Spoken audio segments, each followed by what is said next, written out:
This is a Fonzie Studio podcast.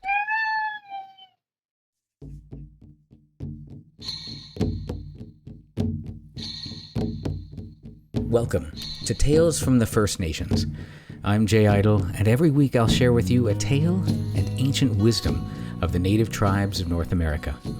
I'll be joined by my cats, Dawa and Fonzie, who will undoubtedly make their presence known at some point, so I might as well just list them as co-hosts. We hope you'll enjoy the tales and wisdom, raise your vibration, and enrich your life with us every week.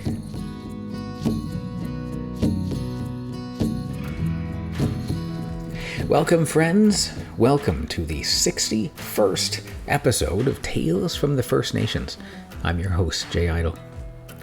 I remember when I was a very small child, there was a mouse in my parents' garage, and it was determined that it needed to go. So they got the old-style mouse trap, dabbed some peanut butter on the trigger, and pulled the bar back. Took a few days, but when I went with my dad to check the trap, we found that the bar had gotten him. Well, I was a very small child, somewhere between 3 and 6 years old, so I didn't know any better. I only knew that when my dad showed it to me, I said, "We should go show Mom." Well, my dad's response was, "No, okay, go show her." So he picked up the trap and he put it in my hand and he told me to hold it carefully and steady as I walked. So I took it into the house and I walked into the kitchen where my mother was washing the dishes, and proudly I held it out and announced, "Look, Mom, we got the mouse." My mother turned and saw me holding the dead mouse a couple of feet from her as I was continuing to walk towards her, and she let out the loudest scream I have ever heard in my life. Not only was she scared of the mouse, but I was scared from the scream, and I jumped backward. And in my fear, I was shaking. My arms were shaking, and I looked down at that dead mouse. And he was shaking too, which caused me to think, he's not dead. He was asleep, and we just woke him up. So in terror, I threw the mouse trap up into the air towards my mother, who let out another scream and fled the room with me running behind her. My dad said that it was the funniest thing he'd ever seen in his life. I can see the humor in it, but all these years later, it still makes my mom angry if we bring it up. Yeah. So today, we dedicate our episode to that poor little mouse that we crushed in the garage. Through different Native American tribes, the humble little mouse is respected for its resourcefulness, adaptability, humility, and its ability to overcome fear. In some stories, the mouse finds its voice by defeating enemies, by singing. It's also admired for its fertility because of its rapid reproduction, and it's linked to new life and prosperity. The Iowa people have a legend about one of their twin heroes being raised by mice. It's a wonderful story, but it is extremely long, so I'll do something special with it in the future. But as for today, I have 2 stories for you about mice. The first one comes from the Blackfoot people and the reason why they would never kill a mouse.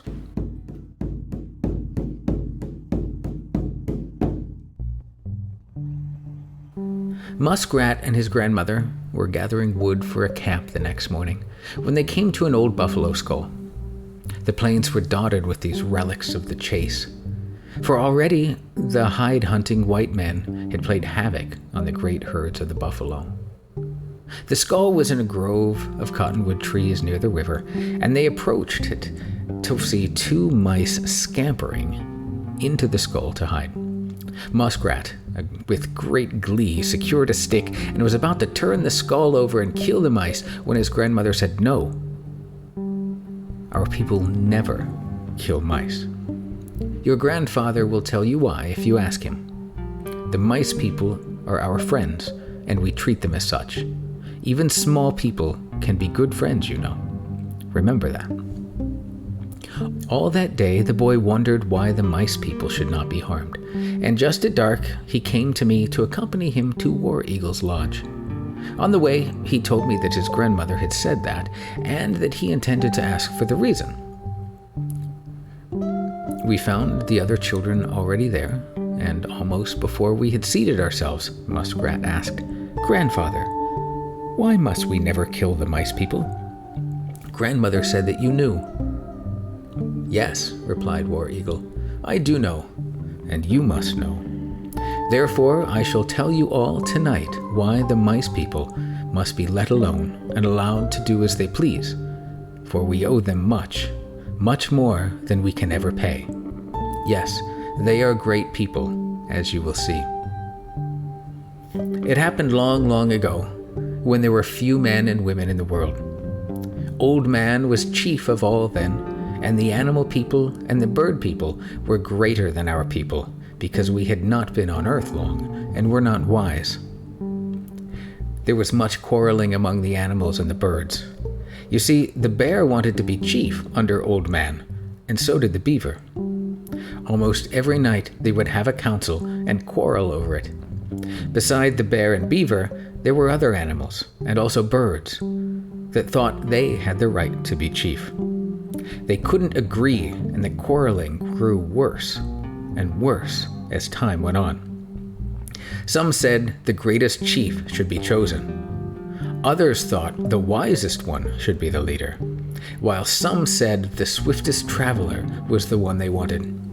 So it went on until they were most all enemies instead of friends, and you could hear them quarreling almost every night until Old Man came along that way.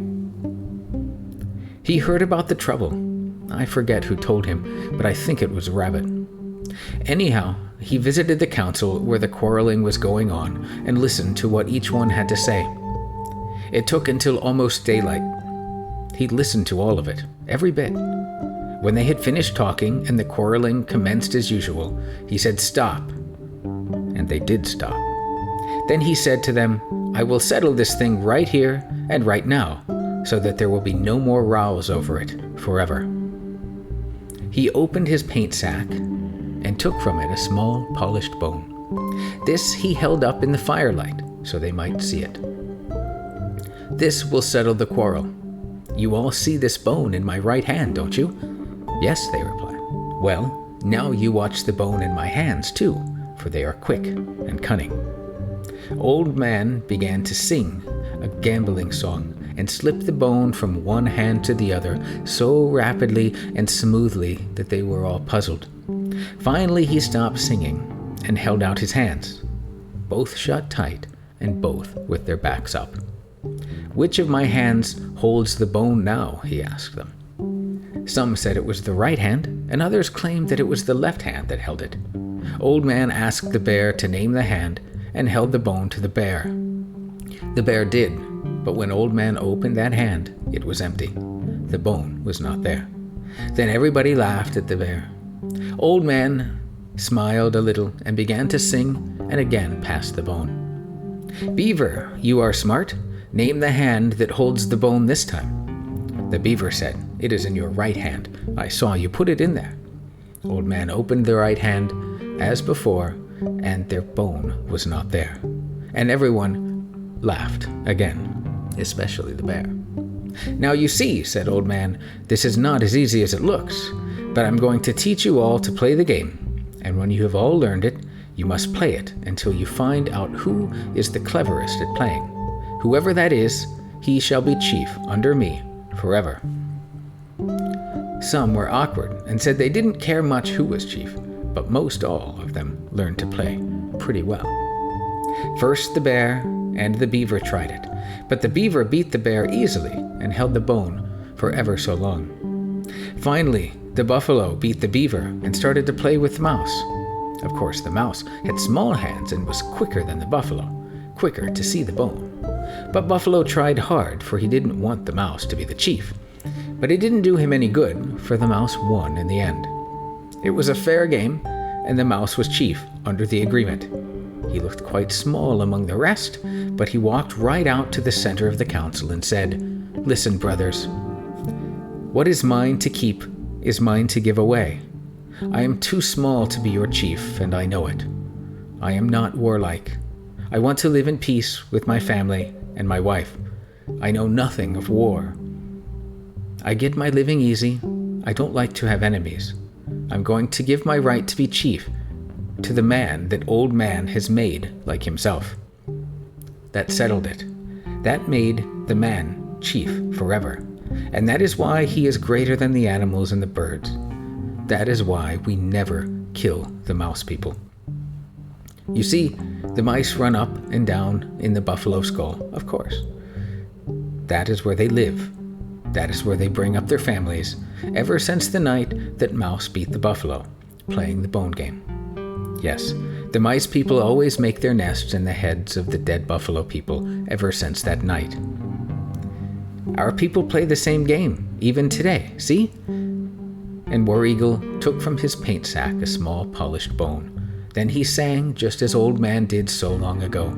He let the children try to guess the hand that held the bone, as the animal people did that fateful night. But, like the animals, they always guessed wrong. Laughingly, War Eagle said, "Now go to your beds and come to see me tomorrow night."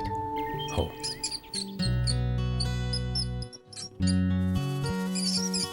It was kind and wise of the mouse to give up leadership over all the animals, and very kind that he gave the position to us.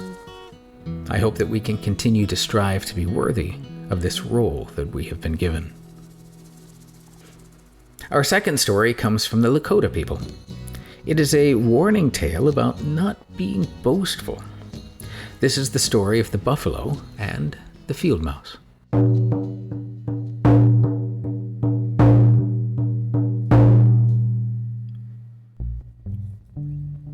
Once upon a time, when the field mouse was out gathering wild beans for the winter, his neighbor, the buffalo, came down to graze in the meadow.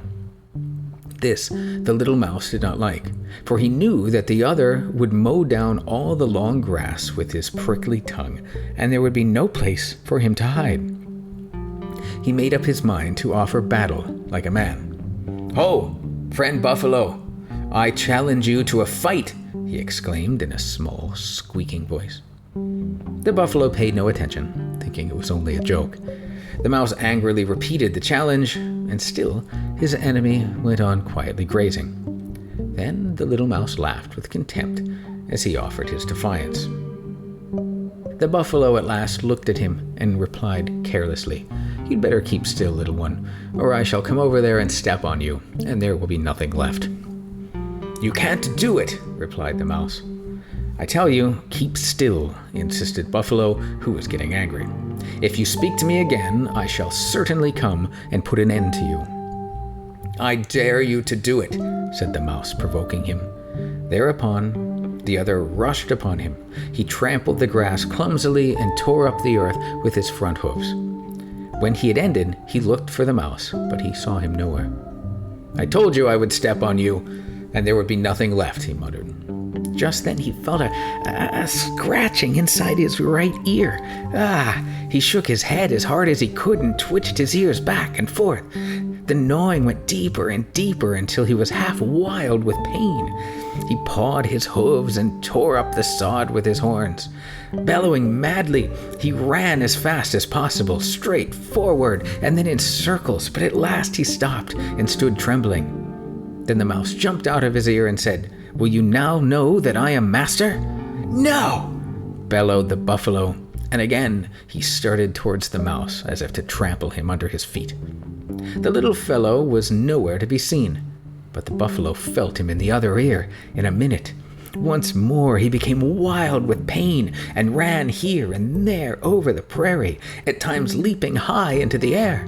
At last he fell to the ground and lay quite still. The mouse came out of his ear and stood proudly upon his dead body. "Aho," said he, "I have killed the greatest of all beasts. This will show I am the master." Standing upon the body of the dead buffalo, he called loudly for a knife with which to dress his game. In another part of the meadow, Red Fox, very hungry, was hunting mice for his breakfast. He saw one and jumped upon him with all 4 feet, but the little mouse got away, and he was terribly disappointed. All at once, he thought he heard a distant call, "Bring a knife! Bring a knife!" When the second call came, Red Fox started in the direction of the sound. At the first knoll, he stopped and listened, but hearing nothing more, he was about to go back. Just then, he heard the call plainly, but in a very thin voice, "Bring a knife!" Red Fox immediately set out again and ran as fast as he could. By and by, he came upon the huge body of the buffalo lying upon the ground. The little mouse still stood upon the body. "I want you to dress this buffalo for me, and I will give you some of the meat," commanded the mouse. "Thank you, my friend. I shall be glad to do this for you," he replied politely. The fox dressed the buffalo, while the mouse sat upon a mound nearby, looking on and giving his orders. "You must cut the meat into small pieces," he said to the fox. When the fox had finished his work, the mouse paid him with a small piece of liver. He swallowed it quickly and smacked his lips. "Please, may I have another piece?" he asked quite humbly. "Why, I gave you a very large piece. How greedy you are!" exclaimed the mouse. "You may have some of the blood clots," he sneered.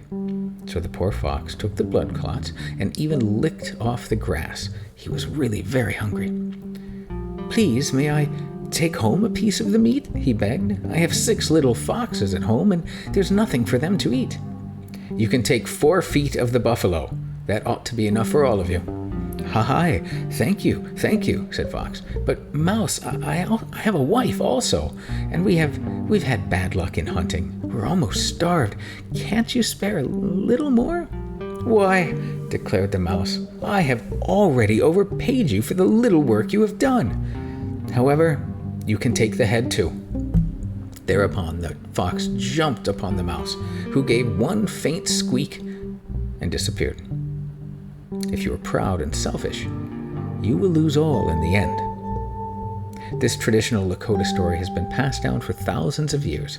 Like so many stories, they were used to teach lessons, explain the past, and entertain.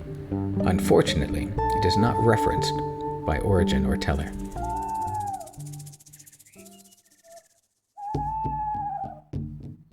May we learn from the error of this mouse to remain modest and humble as we walk through our life's journey. It is with respect and gratitude that I offer you my blessings and thanks for sharing your journey with me and sharing your time with me on this podcast. I wish you well and look forward to telling you another story next week. Go in peace, return in peace, and may you be well. If you enjoy the podcast, please give us a like and review on your podcast service so that we might expand our family a bit. Our first story, Why Blackfeet Never Kill Mice, comes from scienceviews.com and is an excerpt from Sparks from War Eagle's Lodge Fire by Frank B. Linderman and published in 1915. Our second story, The Buffalo and the Field Mouse, comes from Acta Lakota Museum and Cultural Center, AKTA, lakota.stjo.com. This legend has been edited from historical documents and is believed to be of public domain. For more great stories and legends, join me next week for another story here on Tales from the First Nations. I'm Jay Idle, and I'll talk to you next time. Music is provided by my dear friend Scott Brocklesby, and our podcast Image of the Moon was provided by Mark Lawton. We will see you next week. All right, that's it. How'd we do, Dawa? Awesome. Phones? Excellent. Then I'll share it.